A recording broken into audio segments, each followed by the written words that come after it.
have to use social services. But to what extent can we use social services? How do we make it a more dignified process? How do we go about assessing the extent to which Bahamians will be challenged in their homes? What will happen to the thousands of young Bahamians who came out of school last year, who came out of school this year, who are coming out of school next year? What will happen to them if the long-term prospects or short-term prospects will be challenged in the way I've just described, using an analogy drawn from the American economy? Who today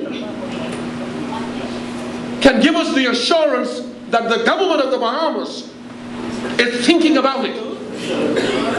I indicated to the government, this is a time when we, the Bahamians, ought to see that Hubert Ingram and his government have put together the best brains in our country, PLP, FNM, brains, who could be thinking every day, anticipating what could happen and what strategies we should employ to avoid disaster for families and communities and our country.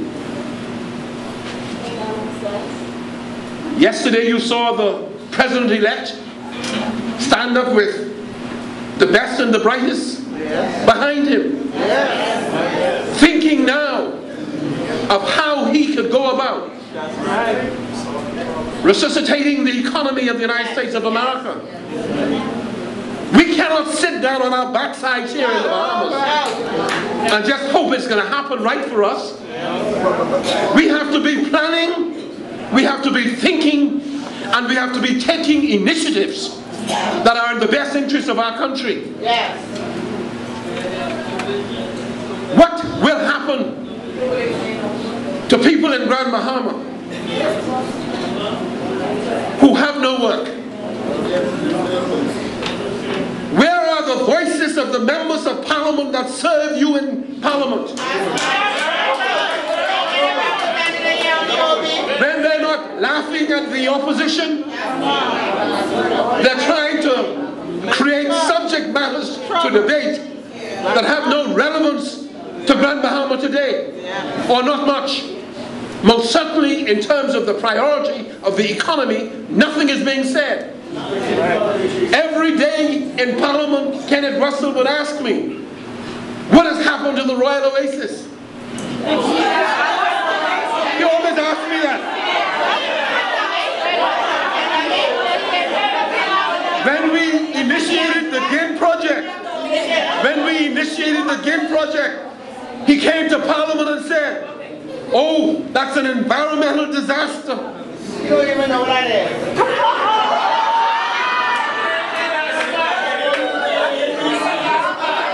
Now, somebody from Grand Bahama say he don't even know what that is.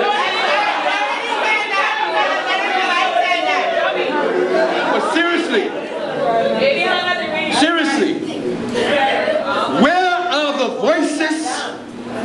Where are the ideas?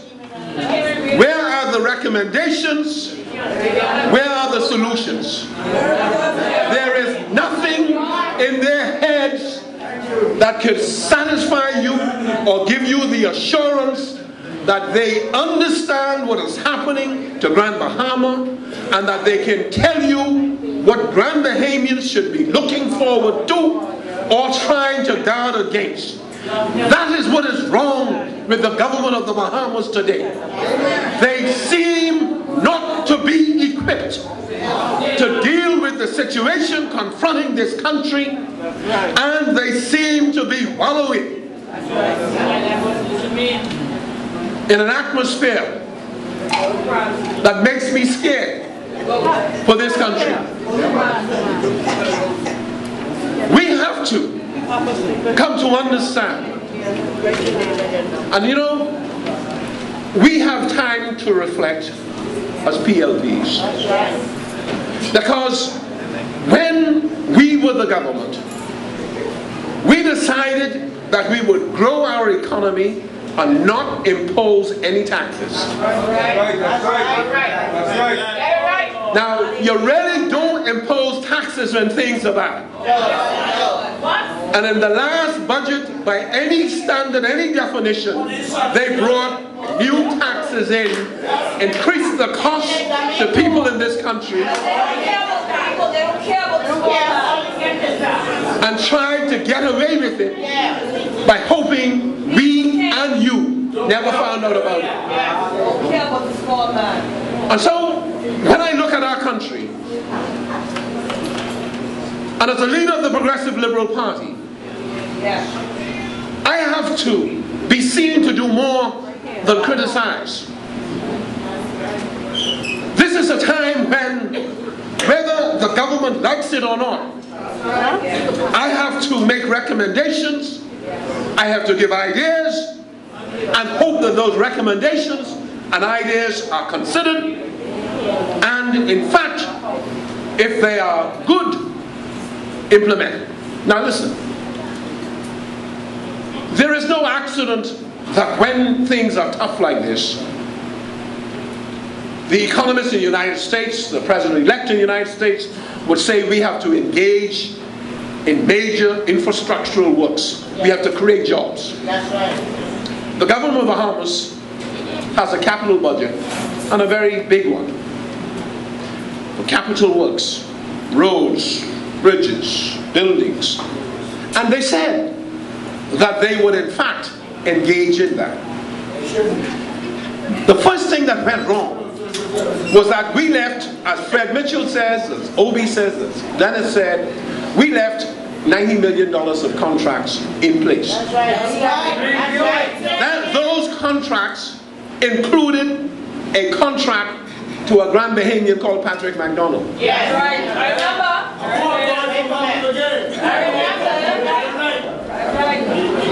That contract was for a school. Yes. I remember. The contract was similar to a contract given to a young Bahamian contractor in New Providence. Yes. Right.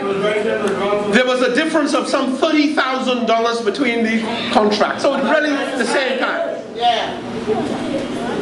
His contract in Grand Bahama was suspended and cancelled. Yes.